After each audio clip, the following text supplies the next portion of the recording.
सबसे पहले बात करेंगे उस खबर की जिससे पूरा देश बेहाल हो रहा है। अग्निपथ पर मचे संग्राम की। अग्निपथ स्कीम के खिलाफ विरोध थमने का नाम नहीं ले रहा है। विरोध की आग देश के कई राज्यों तक पहुंच चुकी है। विरोध में कई संगठनों ने आज भारत बंद बुलाया है। विरोध का सबसे ज्यादा असर रेलवे पर पड़ा है। रेल मंत्रालय के मुताबिक विरोध की वजह से उन्हें 500 ट्रेनें कैंसिल करनी पड़ी हैं, जिसमें 181 मेल एक्सप्रेस और 348 पैसेंजर ट्रेन है, जबकि 4 मेल एक्सप्रेस और 6 पैसेंजर ट्रेन को आंशिक रूप से रद्द किया गया है। विरोध को देखते हुए रेलवे ने आरपीएफ और जीआरपी को अलर्ट मोड पर रखा हुआ है। साथ ही उपद्रवियों पर गंभीर धाराओं में केस दर्ज करने के आदेश दिए गए हैं। स्क्रीन पर दिख रही 6 अलग-अलग तस्वीरों में आप भारत बंद के असर को देख सकते हैं। दिल्ली में कांग्रेस कार्यकर्ताओं ने ट्रेन रोकी, वहीं कनॉट प्लेस में हंगामा हुआ। भारत बंद की वजह से दिल्ली एनसीआर में भारी जाम लग गया। बिहार के पटना और हाजीपुर में लोग ट्रेन का इंतजार करते रहे। विरोध का केंद्र बनकर उभरे बिहार के करीब 20 जिलों में इंटरनेट सेवा बंद कर दी गई है। अग्निपथ के विरोध को देखते हुए कई राज्यों में अतिरिक्त सुरक्षा बहाल की गई है। झारखंड और बिहार में सभी स्कूलों को बंद कर दिया गया है। वहीं जंतर मंतर पर कई संगठनों के विरोध को देखते हुए आसपास के इलाकों में धारा 144 लगा दी गई है।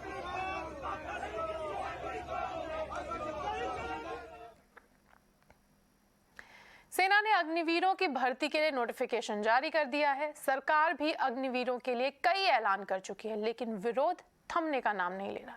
भारत बंद के आह्वान के बीच में कई शहरों में विरोध प्रदर्शन हो रहा है। देखिए ये खास रिपोर्ट। अग्निपथ योजना के विरोध में बुलाए गए भारत बंद के बीच मिला जुला असर देखने को मिला। बिहार के अररिया में प्रदर्शनकारियों ने रेलवे ट्रैक को जाम कर दिया। इसके अलावा शहर के बीच सुभाष चौक पर टायरों में आग भी लगाई गई। इससे लोगों का आवागमन बाधित हो गया। फारबिसगंज में सेना अभ्यर्थियों और छात्रों ने जुलूस निकाला और प्रदर्शन कर सरकार के फैसले पर नाराजगी जताई। प्रदर्शनकारी अग्निपथ योजना वापस लेने की मांग भी कर रहे हैं। दूसरी ओर पश्चिम बंगाल के बैरकपुर में कुछ युवाओं ने अग्निपथ योजना के खिलाफ मार्च निकाला। प्रदर्शनकारियों ने कहा कि योजना में सिर्फ 4 साल की नौकरी दी जा रही है और इस फैसले से युवा सहमत नहीं है, लिहाजा सरकार को इसमें बदलाव करना चाहिए। अग्निपथ योजना के विरोध में 3 दिन पहले हुई हिंसा के मद्देनजर आज शहर पूरी तरह से अलर्ट है। सभी रेलवे स्टेशनों पर रात से भारी पुलिस बंदोबस्त तैनात है। चप्पे चप्पे पर पुलिस और सेना के जवान अलर्ट मोड में नजर आ रहे हैं।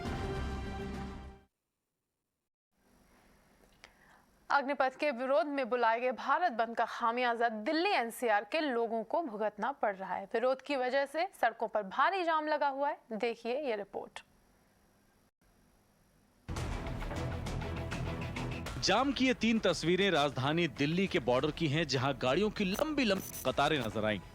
दिल्ली से नोएडा, गुरुग्राम आने वाले लोगों को खासी दिक्कत का सामना करना पड़ा। दरअसल अग्निपथ के विरोध में भारत बंद का ऐलान किया गया है, जिसके मद्देनजर दिल्ली पुलिस काफी मुस्तैद नजर आई। जगह जगह बैरिकेडिंग की गई ताकि किसी भी अप्रिय घटना से निपटा जा सके, लेकिन इसका खमियाजा दिल्ली एनसीआर के लोगों को भुगतना पड़ा।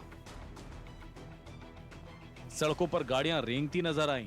क्या दिल्ली गुरुग्राम बॉर्डर और क्या दिल्ली नोएडा बॉर्डर, नाम अलग अलग जरूर है, लेकिन नजारा एक जैसा था। दरअसल सेना में भर्ती के लिए लाई गई अग्निपथ योजना का पिछले कई दिनों से भर में जोरदार विरोध हो रहा है। इस नई सेना भर्ती योजना के खिलाफ भारत बंद बुलाया गया है। इसे लेकर देश के कई राज्यों में सुरक्षा व्यवस्था कड़ी है। बिहार के 20 जिलों में इंटरनेट बंद कर दिया गया है, तो वहीं 350 ट्रेनें भी कैंसिल हुई हैं। रविवार को भी 362 ट्रेनें निरस्त कर दी गई थी। इससे यात्रियों को खासी परेशानी का सामना करना पड़ रहा है। वहीं अब दिल्ली एनसीआर भी इस विरोध की जद में है। अग्निपथ पर भारी विरोध के बीच थल सेना ने अग्निवीरों की भर्ती के लिए नोटिफिकेशन जारी कर दिया है। जुलाई महीने से इसके लिए रजिस्ट्रेशन शुरू हो जाएगा। थल सेना में अग्निवीरों की 5 अलग अलग कैटेगरीज होंगी। इस नोटिफिकेशन में भर्ती के लिए सभी जरूरी जानकारियां दी गई हैं। सभी उम्मीदवारों को ऑनलाइन पोर्टल पर रजिस्ट्रेशन कराना जरूरी होगा। कैंडिडेट भारतीय सेना की आधिकारिक वेबसाइट joinindianarmy.nic.in पर जाकर अप्लाई कर सकते हैं।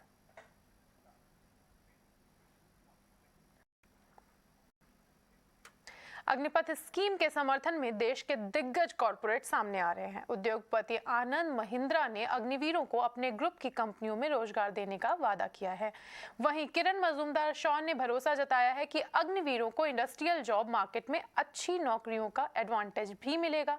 इसके अलावा हर्ष गोयनका ने भी अग्निवीरों को अपने आरपीजे ग्रुप में रोजगार के अवसर देने की बात कही है। देश भर में अग्निपथ योजना को लेकर प्रदर्शन चल रहा है। इस बीच देश के बड़े कारोबारियों में से एक आनंद महिंद्रा ने ट्वीट कर अग्निपथ योजना को लेकर बड़ी बात कही, जिस पर देश के रक्षा सचिव ने धन्यवाद कहा।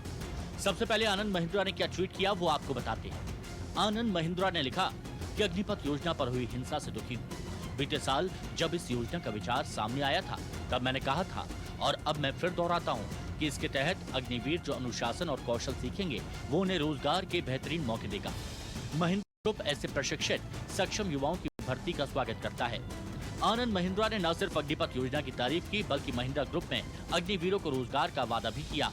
आनंद महिंद्रा के इसी ट्वीट वाले ऐलान पर रक्षा सचिव डॉक्टर अजय कुमार ने लिखा कि आगे बढ़कर अग्निवीरों की क्षमता को पहचानने के लिए आपका शुक्रिया। आनंद महिंद्रा का ये ट्वीट इसलिए आया है क्योंकि योजना को लेकर युवाओं को भड़काया जा रहा है। हिंसा करने वाले ऐसे युवाओं को सेना की तरफ से भी संदेश मिल चुका है। जो बच्चे हैं उन सबको बोला गया कि kindly write a pledge and write pledge मतलब this is part of the क्या कहते हैं एनरोलमेंट फॉर्म, कि मैं किसी पुलिस या ये आर्सन इसके अंदर नहीं जुड़ा हूं। उसके साथ उसका पुलिस वेरिफिकेशन होगा ही होगा। अगर ना जाने किसी वजह से एफआईआर लॉन्च उसके ऊपर लॉन्च हुआ तो वो नहीं आ सकता। It is simple. मसलन आनंद महिंद्रा ने अपने ट्वीट के जरिए युवाओं में अग्निपथ को लेकर न सिर्फ भरोसा जगाने की कोशिश की बल्कि उनके बेहतर भविष्य में अपने योगदान का भी वादा किया। नेशनल हेराल्ड केस में राहुल गांधी से आज एक बार फिर से ईडी की पूछताछ हो रही है। इससे पहले राहुल गांधी को 3 बार ईडी पूछताछ के लिए बुला चुकी है। वहीं दूसरी तरफ ईडी की इस कार्रवाई के खिलाफ कांग्रेस ने भी अपना मोर्चा संभाल लिया है। कांग्रेस ने आज सांसदों की बैठक बुलाई है। इसके साथ ही कांग्रेस प्रतिनिधिमंडल आज राष्ट्रपति से भी मुलाकात कर सकता है। ईडी की कार्रवाई के विरोध में कांग्रेस कार्यकर्ता जंतर मंतर पर सत्याग्रह कर रहे हैं। कुछ कांग्रेस कार्यकर्ता सड़क पर भी प्रदर्शन कर रहे हैं। कांग्रेस के कई बड़े नेताओं का मोदी सरकार पर हमला भी तेज हो गया है। जब देश का हमारा संसद यहाँ पीछे लोकतंत्र का मंदिर है, यहाँ पर जब आतंकवादियों ने हमला किया था, अटल बिहारी वाजपेयी उस समय प्रधानमंत्री थे, सोनिया गांधी जी नेता प्रतिपक्ष थी। इतने बड़े आक्रमण के बाद जो पहली बार हुआ था उस समय एक जिम्मेदार विपक्ष की भूमिका निभाई सोनिया जी ने। उन्होंने सदन में खड़े होकर कहा था कि वाजपेयी जी आप भाजपा के प्रधानमंत्री हो, लेकिन आज देश पर हमला हुआ है, पूरी कांग्रेस पार्टी सरकार के साथ खड़ी है, पाकिस्तान को मुंह तोड़ जवाब दो।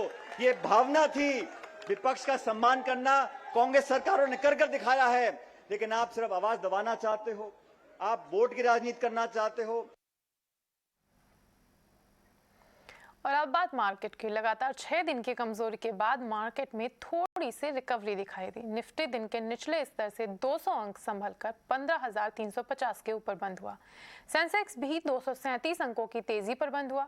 एफएमसीजी और एचडीएफसी ग्रुप के शेयर से बाजार को बहुत सपोर्ट मिला। हालांकि निफ्टी बैंक 58 अंक गिरकर बंद हुआ। दिन भर बाजार में कैसी रही हलचल, बता रही हमारी सहयोगी मानसी दवे। बिल्कुल, तो यहाँ पर आप देखिए अच्छा सेशन, और इनफैक्ट अच्छा इसलिए क्योंकि 6 दिनों की लगातार गिरावट देखने के बाद भारतीय बाजार में आज रिकवरी अटेम्प्ट होती हुई दिखी और इस अटेम्प्ट में भारतीय बाजार कामयाबी नजर आए। निफ्टी सेंसेक्स में हरे निशान के साथ क्लोजिंग हमने देखी और एक फ्लैट क्लोजिंग बैंक निफ्टी में देखने को मिली। स्टॉक स्पेसिफिक मूव्स कई सारे देखने मिले। आईटीआई लिमिटेड से शुरुआत करेंगे क्योंकि कंपनी ने हाईएस्ट सिंगल डे गेन 26 मई 2022 के बाद तक के देखें। आज अच्छी बढ़त के साथ स्टॉक में बढ़िया तेजी पर ट्रेड्स नजर आया। उसके ठीक पीछे कैम्स का स्टॉक भी, कंपनी के मैनेजमेंट से हमने बातचीत की और इस बातचीत में यही पता चला कि कंपनी का मैनेजमेंट अपने कंज्यूमर्स को लेकर, कारोबार को लेकर काफ़ी हद तक पॉजिटिव है। कन्विक्शन काफ़ी था उनकी बातचीत में। फंड फंडामेंटली स्टॉक्स ने काफ़ी अच्छा परफॉर्म किया है, आज भी अच्छी तेज़ी के साथ ये परफॉर्म करता हुआ दिखा और आने वाले दिनों के लिए भी एक्सपर्ट्स का ये मानना है कि स्टॉक में काफ़ी अच्छी परफॉर्मेंस देखने को मिलेगी। कमोडिटी प्राइसेस में जो गिरावट डिक्लाइनिंग ट्रेंड है उसका पॉजिटिव इंपैक्ट एफएमसीजी प्ले पर देखने को मिला। HOL, Pidilite, गोदरेज कंज्यूमर जैसे स्टॉक्स इसी के चलते फोकस में रहे और क्रूड में जो एक करेक्शन आता हुआ दिखा है इसका इम्पैक्ट कई सारे सेक्टर्स, कई स्टॉक्स पर पड़ता दिखा, लेकिन ONGC, ऑयल इंडिया, MRPL जैसे काउंटर्स में इसमें कंसर्न्स नजर आए क्योंकि क्रूड में गिरावट हमने देखी। ऑफ कोर्स रिफाइनिंग मार्जिन्स भी हमने बहुत ही पहले आपको बताया था जब क्रूड में क्लियरली एक उबाल आता हुआ दिखा था, जब रिफाइनिंग मार्जिन स्टॉक्स में कप मूव नजर आ रहे थे, उसमें से कब निकलना है वो भी हमने आपको सही समय पे दिखाया था। रिफाइनिंग मार्जिन से जुड़े स्टॉक्स में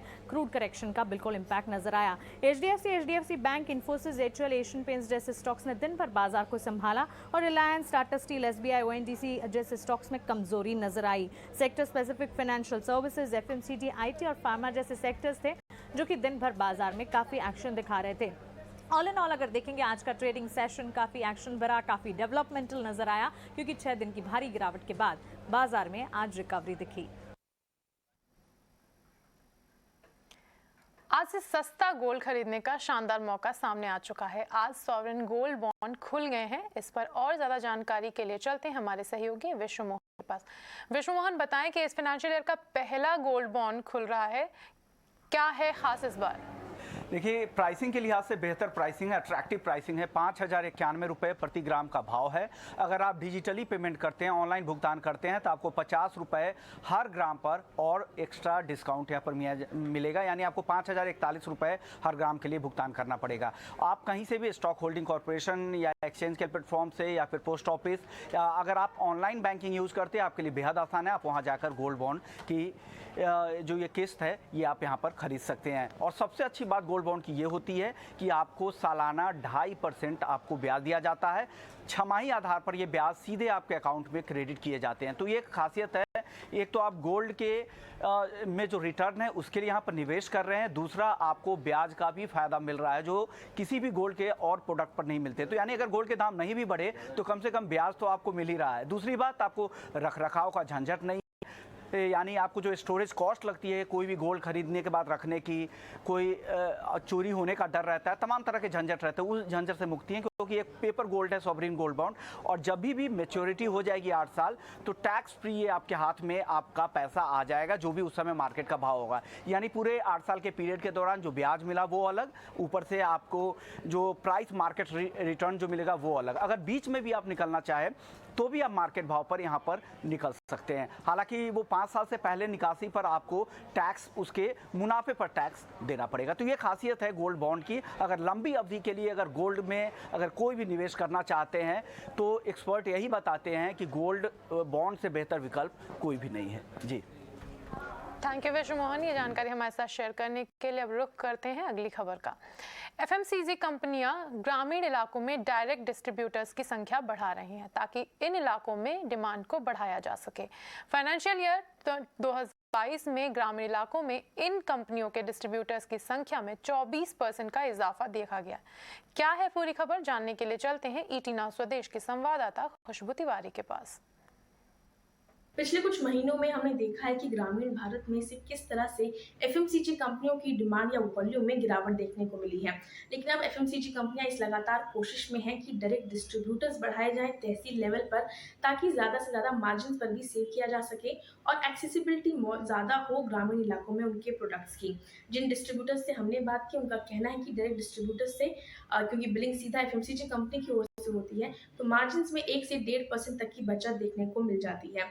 बिजॉम का डेटा दिखाता है कि मार्च 2022 के अंत तक पिछले साल के मुकाबले डायरेक्ट डिस्ट्रीब्यूटर्स में रूरल भारत में 24% तक की बढ़त देखने को मिली थी। यानी ग्रामीण भारत में अब 74,900 के आसपास डायरेक्ट डिस्ट्रीब्यूटर्स हैं। वहीं उससे पिछले साल भी इसमें 14% तक का उछाल देखने को मिला था। वॉल्यूम्स की बात करें तो HUL ने भी कहा है कि ग्रामीण इलाकों से हाई सिंगल डिजिट में वॉल्यूम्स में गिरावट देखने को मिली है। वे भी कह रहे हैं कि वे अपने प्रोडक्ट्स की एक्सेसिबिलिटी बढ़ाने पर काम कर रहे हैं। टाटा कंज्यूमर्स जो भी उनके पोर्टफोलियो में भी टाटा सॉल्ट जैसे प्रोडक्ट्स हैं जिनका ग्रामीण पोर्टफोलियो है और वो और ग्रामीण अपने पोर्टफोलियो को बढ़ाने की कोशिश में भी लगे हुए हैं। उन्होंने भी अपने डिस्ट्रीब्यूटर्स में 4 गुना ज़्यादा बढ़ोतरी की है ग्रामीण इलाकों के लिए।